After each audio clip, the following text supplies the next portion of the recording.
Assalamualaikum. Ito po, nandito po ako kay Brother Abdurrazak. Si Brother Abdurrazak po, isa po balik Islam din. So ngayon po, meron po siyang bakery dito sa Alsad.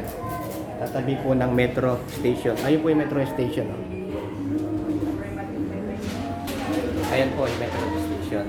Okay, sa harap lang po lang ng metro station. Yung bakery ni Brother Abdurrazak. Ito po. Pangmasa na presyo ito po. Tignan niyo po yung mga presyo.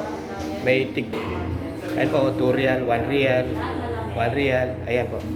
So kung may 10 real ka, marami ka nang mabibili. Talagang busog na busog ka na dito. Ayan o.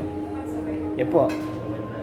Pang presyong masa lang talaga. Itong mga pandesal, tinapay ni Brother Abdurrazak. So, punta po kayo dito para matikman ninyo ang kanyang mga gawa. Ayan po, meron din silang mga saging na turon.